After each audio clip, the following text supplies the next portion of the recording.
Yo, look at this guy. I'm gorgeous. Anyways, I'm just doing a quick review on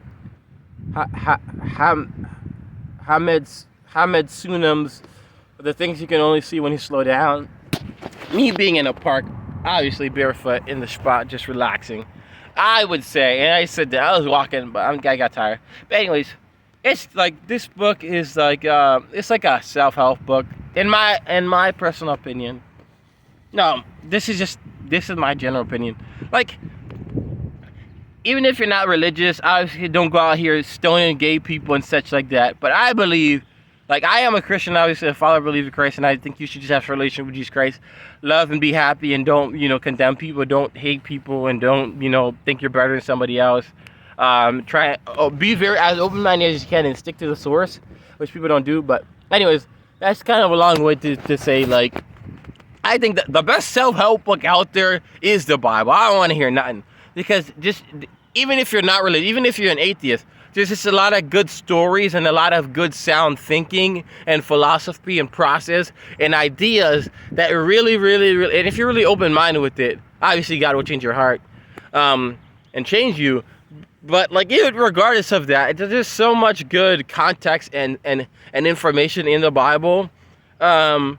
And it touches on everything. And, like, if you just read the New Testament with an open mind, even if you're being objective and you study it, there's a lot of good context in it and a lot of good things that are just, like, very sound. And in my estimation, because I read one self-help book, which is, like, The Compound Effect and things like that.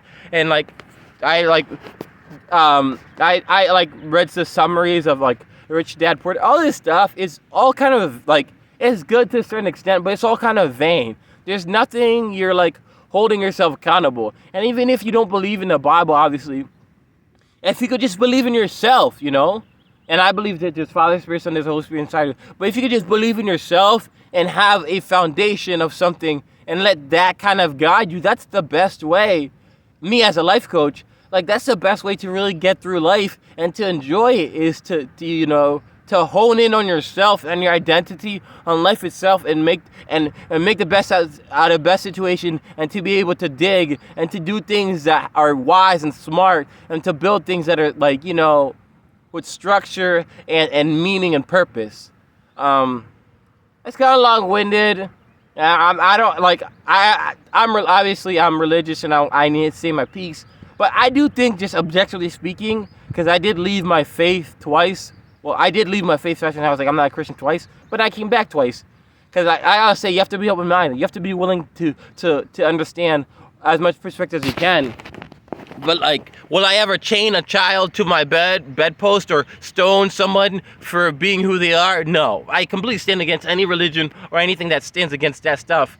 And the Bible has, like, stoned a gay person, and like I said, and I do believe that I'm gonna get a lot of controversy, but the Bible is definitely sexist. Hands down, it is sexist in my opinion, but I still think the Bible's perfect, and I know that God is greater than me. Yeah, so, and people are like, oh, the controversy. I believe in God. My relationship with Jesus Christ is to love and be happy. That's what Christianity is about. And if anybody wants to tell you all this stuff and want to be trying good, no. Like, there's so much people who I don't even like, me as a Christian, like, I'm a devout Christian. Like, there's so much, like, I don't like the majority of Christians because they believe in something, but they don't go all the way and really commit. And that's really how you really get the good faith.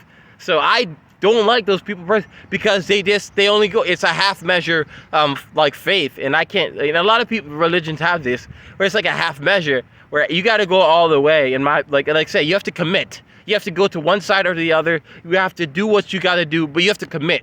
Don't be out here in the middle, like, commit.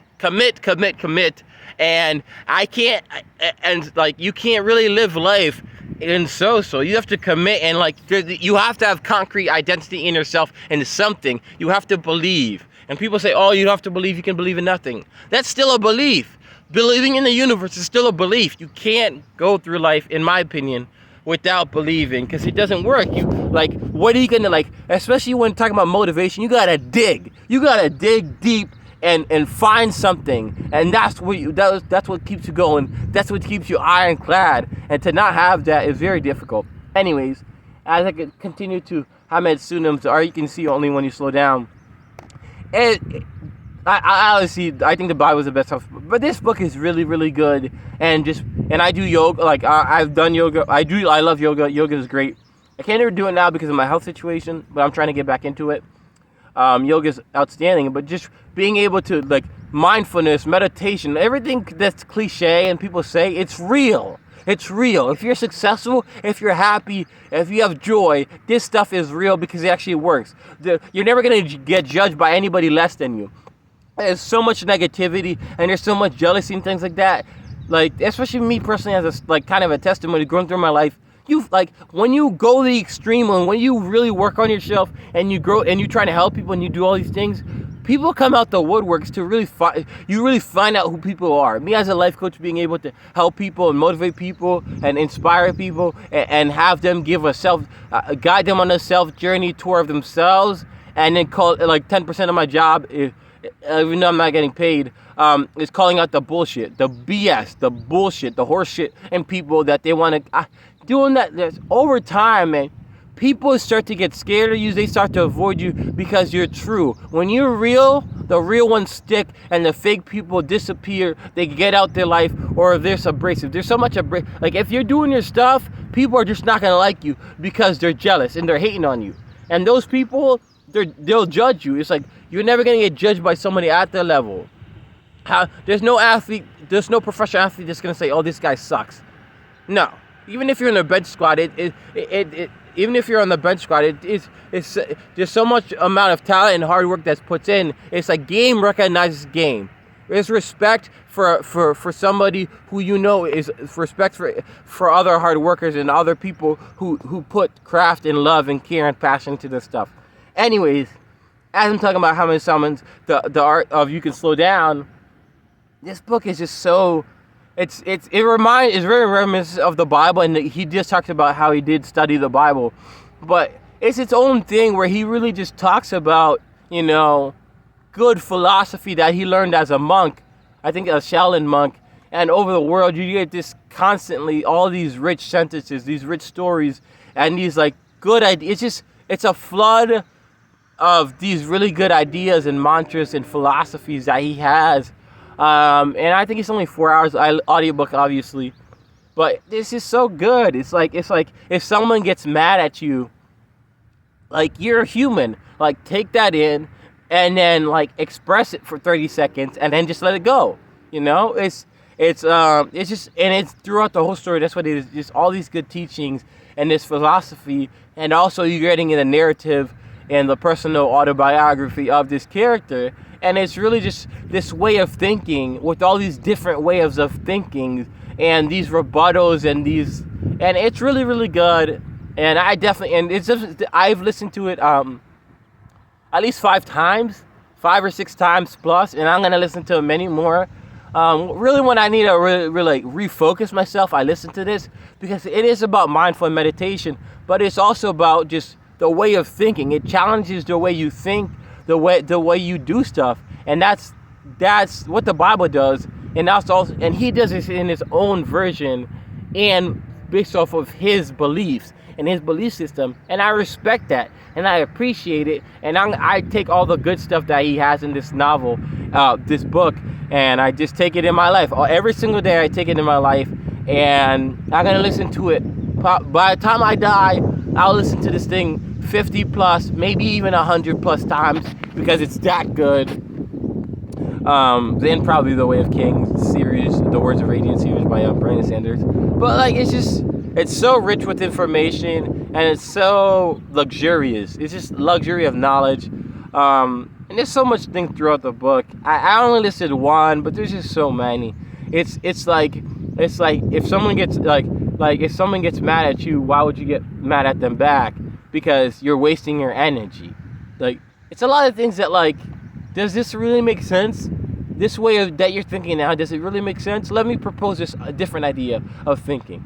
This is better. This makes sense. If you don't like it, then you don't have to.